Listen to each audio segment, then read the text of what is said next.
Oto nowy Citroen C4, kompaktowy hatchback o proporcjach crossovera, w dodatku chyba najbardziej niemiecki model w historii marki i to wliczając w to reklamę ze Fünf.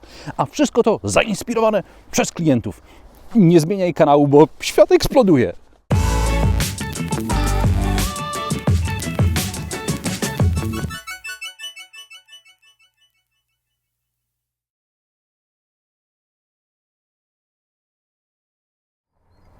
Tak, Citroen C4 ma uchwyt na tablet i zaraz o nim opowiem, ale tymczasem przydałby się, wiecie, tablet. Żeby nie przepłacać, przyda się też wtyczka Ale Rabat, która sama znajduje kody rabatowe na zakupy w sklepach internetowych. Link do pobrania wtyczki w opisie pod filmem.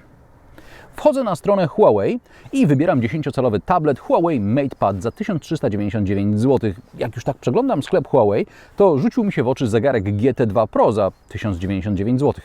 W sumie 2498 zł. Wtyczka Ale Rabat sprawdza, czy są jakieś kody rabatowe i jest. Zaoszczędziłem 200 zł. Tymczasem zbliża się wiosna, czas pomyśleć o nowych butach. Mam nadzieję, że nie będę musiał chodzić cały czas w tych zimowych. Wchodzę na stronę sklepu e-obuwie, wybieram buty Adidas za 399 zł. Wtyczka Ale Rabat sprawdza kody i zaoszczędziłem prawie 100 zł. Pobierz wtyczkę Ale Rabat i korzystaj z kodów rabatowych przy zakupach. Link do wtyczki w opisie pod filmem.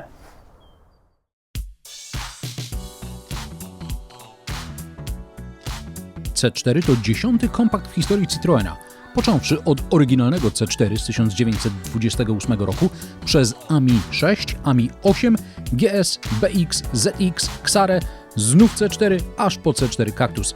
Citroen chwali się, że w ciągu 92 lat sprzedało się w sumie 12,5 miliona kompaktów tej marki. Dużo? Mało? Nie będę przytaczał blisko 40 milionów sprzedanych Golfów, czy prawie 50 milionów sprzedanych Corolli. BMW sprzedało więcej serii 3 w połowę czasu, który potrzebował Citroen na sprzedanie swoich kompaktów. Nawet Łada sprzedała więcej modelu 2105 i jego pochodnych. Taka ciekawostka. Ale to nie bezpośredni następca C4 Cactus. Gabarytowo to coś między C4 Cactus a C5 Aircross, czyli kolejny hatchover albo suwocross. Widzisz tu jakiś trend? Citroen nie ma już w gamie klasycznych hatchbacków, liftbacków, kombi. Wszystko ma podwyższony prześwit, wszystko ma odważny design i wszystko jest bardzo nastawione na komfort. Kolejna ciekawostka. W 2018 roku Citroen ogłosił nowe hasło Inspired by You, zainspirowany Tobą. Ma być inaczej, ma być przyjemnie i wszystko to wokół użytkownika. Co prowadzi do pytania, czym Citroen inspirował się wcześniej, jeśli nie potrzebami użytkowników? Żarty na bok, inspiracja bardzo udana, rzekłbym nawet, że projektanci podeszli do projektu w iście niemiecki sposób, bo auto jest bardzo praktyczne. A nawet podeszli jeszcze lepiej, bo C4 czerpie z historii i wyznacza nowe trendy, a nie wygląda tak samo od prawie 40 milionów egzemplarzy. Podobnie jak Peugeot 2008 i Opel Mokka, tak, to teraz wszystko ta sama grupa. Również Citroen C4 dostępny jest z silnikiem wysokoprężnym, benzynowym lub z napędem elektrycznym. To jest wersja z napędem benzynowym, silnik o pojemności 1,2 litra, 3-cylindrowy o mocy 130 koni mechanicznych. Jest też wersja 155-konna. Tu 8-stopniowa automatyczna skrzynia biegów. Zaczynamy od tyłu. Nie ma wycieraczki tylnej szyby, ale szyba jest na tyle wysoko i pod takim kątem, że podczas jazdy pęd powietrza zdmuchuje z niej nadmiar wody, a ewentualna taka mgiełka wody i błota, która tworzy się za pojazdem, osiada tu na tej dolnej części szyby i na klapie. Przez tę szybę i tak nic nie widać, podobnie jak w Hondzie Civic czy Mitsubishi Eclipse. Z tą różnicą, że w Civicu i Eclipse jest wycieraczka górnej części tylnej szyby. A Citroen postanowił, że wycieraczka psułaby tę piękną linię auta. Bagażnik ma 380 litrów pojemności, jest podwójna podłoga, pod którą można zmieścić półkę. Są nawet 2 haczyki na siatki z zakupami. Gdybym miał się do czegoś przyczepić, to do źle zagospodarowanej przestrzeni po kole zapasowym. W wersji z napędem elektrycznym przewidziano tu miejsce na kabel do ładowania. Ale w wersji z napędem spalinowym można tu było zrobić na przykład styropianową wkładkę z przegródkami, żeby dało się coś wozić bez owijania tego w stary ręcznik. Drzwi zasłaniają progi, co przy ponad 15-centymetrowym prześwicie ułatwia wsiadanie i wysiadanie, chociaż same progi są wysokie. Kanapa dzielona jest w proporcjach 40:60, W podłokietnikach są uchwyty na napoje i miejsce na odłożenie np. telefonu. Za podłokietnikiem jest przebicie do bagażnika, więc można przewozić np. narty. Z tyłu jest też nawiew klimatyzacji oraz 2 gniazda USB. Jedno USB-A, drugie USB-C. Miejsca na nogi jest dużo, miejsce nad głową jest przeciętne. W kieszeniach zmieszczą się półlitrowe butelki. Te eleganckie aplikacje na drzwiach niestety nie są uchwytami do zamykania drzwi. Szkoda, bo przykuwają wzrok i to pierwsze miejsce, za które chcesz chwycić. Już w C4 Cactusie i w obecnej generacji C3 Citroën proponował ciekawe wizualnie wzory tapicerek. W pewnym momencie oprócz ciekawych wzorów fotele stały się też wygodne. To tak zwane Advanced Comfort Seats. Są wygodne nie tylko z nazwy, chociaż regulacja pozostawia wiele do życzenia. To znaczy pokrętło do regulacji kąta pochylenia oparcia jest dokładnie za słupkiem B i na dodatek jest niemal gładkie, zamiast na przykład być 8- czy 10-kątne. Pokrętło do regulacji podparcia odcinka lędźwiowego jest za to miniaturowe, więc też trzeba je dobrze chwycić. Problem można rozwiązać zamawiając fotele z częściowo elektrycznym sterowaniem, ale to podnosi cenę, a nie daje wszystkich zalet elektrycznie sterowanych foteli z pamięcią ustawień. A teraz uwaga. Citroën dokonał rzeczy, o której w dziejach francuskich motoryzacji nikt dotąd nie słyszał. Na ramionach kierownicy udało się zmieścić przyciski do obsługi adaptacyjnego tempomatu, telefonu i multimediów. Za kierownicą nie ma już joysticków. Kierownica jest ogrzewana, co również we francuskich samochodach jest rzadkością. Tak, na dolnym ramieniu z błyszczącego plastiku osiada kurz, ale na Piano Black, zresztą już miejscami porysowane, rozrzucony po kokpitach samochodów różnych marek, nic nie poradzimy. To znaczy, będę na to narzekał tak długo, aż ktoś się wreszcie opamięta i zmieni ten trend, ale to oznacza kolejnych parę lat narzekania. Kolejna, być może jeszcze ważniejsza niż przyciski na kierownicy zmiana, to powrót do, uwaga, fizycznych przycisków i pokręteł do obsługi klimatyzacji. Nadal można korzystać z ekranu, gdyby ktoś chciał, bo PSA nie chciało się zmieniać interfejsu, ale fizyczne pokrętła i przyciski, których pozbyto się najpierw w 308, a potem w C4 Cactusie i w kolejnych modelach PSA, wróciły. Ktoś naprawdę zainspirował się opiniami klientów. Pod przyciskami do obsługi klimatyzacji jest ładowarka indukcyjna oraz 2 porty USB. C po stronie kierowcy i A po stronie pasażera. Ciekawostka, w Peugeot E2008, aby skorzystać z Android Auto, musiałem podłączyć się do USB-A po stronie pasażera, a w C4 do USB-C po stronie kierowcy, co jest oczywiście logiczne. Jeszcze niżej jest oświetlona półka na drobiazgi i gniazdo 12V, przed nimi na tunelu selektor zmiany biegów oraz trybów jazdy, 2 uchwyty na napoje i więcej porysowanej już czerni fortepianowej. Kieszenie w drzwiach są obszerne, uwierzcie mi są.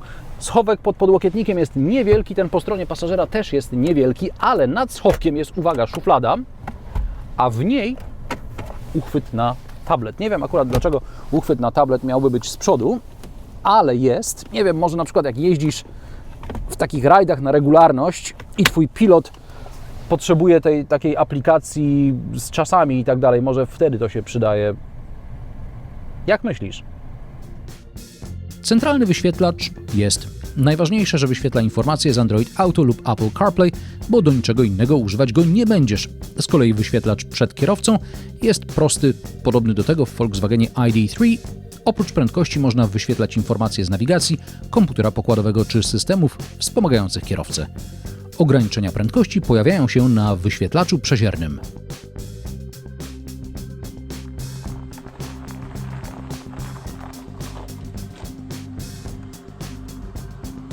Przede wszystkim Citroën C4 ma być komfortowy. W C4 Cactusie w 2018 roku wprowadzono zawieszenie z tak zwanymi progresywnymi ogranicznikami hydraulicznymi.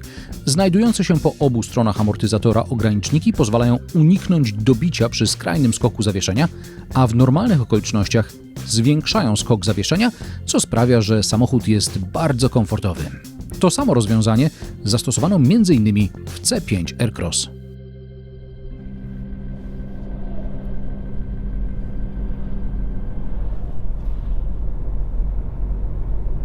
I rzeczywiście, jest wygodnie, wewnątrz jest w miarę cicho, do tego wygodne fotele, wysoka pozycja za kierownicą, lekki układ kierowniczy i systemy wspomagające kierowcę.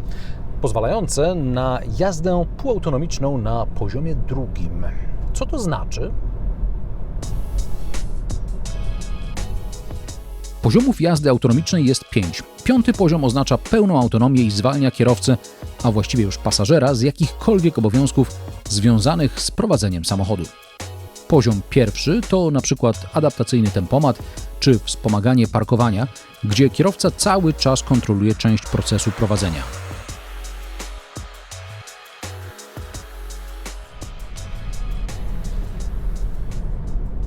Poziom 2 to możliwość chwilowego oddania prowadzenia samochodowi z obowiązkiem zachowania uwagi cały czas, czyli adaptacyjny tempomat kontroluje prędkość i dystans do poprzedzającego auta, a system aktywnego wspomagania utrzymania na pasie ruchu przez chwilę poprowadzi samochód.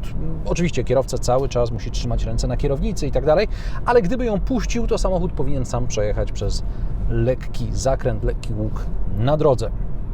O ile oczywiście widzi linię. Z tym bywa różnie. Dziś śnieg już stopniał, ale kilka dni temu jechałem jeszcze w śnieżycy i czujniki były zalepione śniegiem. Tak będzie niestety w każdym samochodzie. Dlatego w przyszłości inżynierowie będą musieli wymyślić jakiś sposób na bieżące odśnieżanie i odmrażanie czujników oraz kamer. Być może przez zastosowanie podgrzewania. Nawiasem mówiąc, do C4 można zamówić nie tylko podgrzewaną kierownicę, ale też podgrzewane fotele plus i podgrzewaną przednią szybę. Ta ostatnia przydaje się na przykład podczas marznącej mrzawki.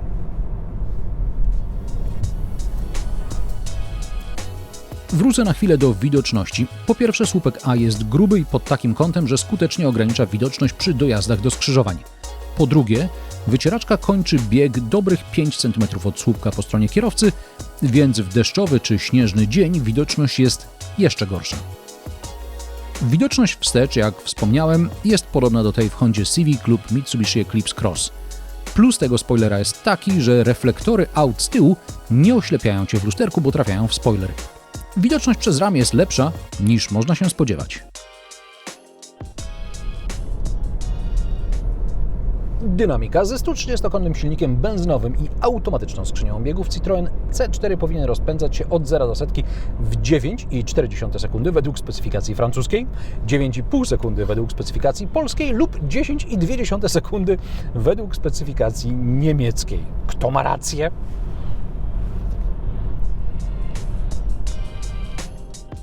Według moich pomiarów, biorąc poprawkę na mokrą nawierzchnię, najbliżej rzeczywistości są dane podane w niemieckiej specyfikacji. Mowa o trybie sportowym, w trybie normalnym jest o parę ułamków sekundy wolniej. Różnica w przyspieszeniu od 80 do 120 jest jeszcze większa, 8,2 sekundy w trybie normalnym, 7,4 sekundy w trybie sportowym.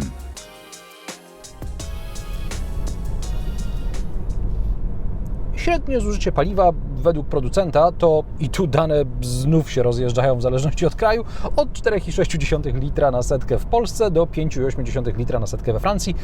Mnie i tak średnio wychodzi wysokie 6, niskie 7 litrów na setkę. Gdyby ktoś chciał holować przyczepę, to do wersji z napędem spalinowym można zamówić demontowalny hak za 2650 zł, a dopuszczalna masa przyczepy to 1200 kg, z wyjątkiem najsłabszej wersji silnikowej, wtedy 1000 kg. Wersja z napędem elektrycznym nie może holować nic. Reflektory niby są w technologii LED, ale nie tak mocne, żeby mieć automatyczne poziomowanie. Chodzi o niższe zużycie energii, kiedy działa system stop and start. Nawiasem mówiąc, nawet przy lekkim mrozie stop and start nie działa i to do tego stopnia, że pojawia się stosowna kontrolka, a próby włączenia systemu kończą się komunikatem, że temperatura jest nieodpowiednia. Podobnie było w Peugeot 308, którym jeździłem wcześniej, ale wtedy był mocny mróz i nie dziwiło mnie to.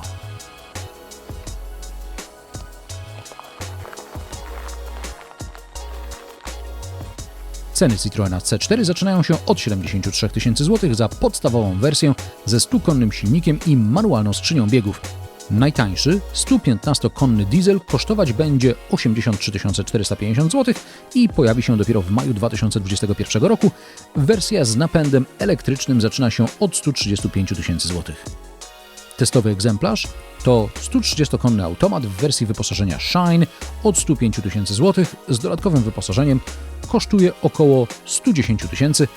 To taniej niż podobnie wyposażona konkurencja Mazda CX-30, Kia Exceed czy Toyota CHR. Nowy Citroen C4 bardzo mi się podoba i jedyne, co znając życie, stanie mu na drodze do sukcesu sprzedażowego w Polsce, to odważny design, bo i tak wolisz Golfa. Ale poza tym to bardzo dobrze wyceniony samochód i tak praktyczny, że powinno się o nim mówić C4. A jak Tobie podoba się nowy Citroen C4, daj mi znać w komentarzach pod filmem. Jeśli podobają Ci się moje sarkastyczne, do rzeczy, a może nawet nieco zabawne testy, zasubskrybuj kanał Marek Drives i daj łapkę w górę. Naciśnij też dzwoneczek, aby nie przegapić nowych odcinków. Chcesz więcej i na luzie? Wbijaj na kanał Ania i Marek jadą, link na ekranie. A pełną wersję tego testu obejrzysz na antenie kanału Motowizja w programie Motojazda Garaż Motowizji. Premiera w niedzielę o 12:00, powtórka w poniedziałek o 20:00.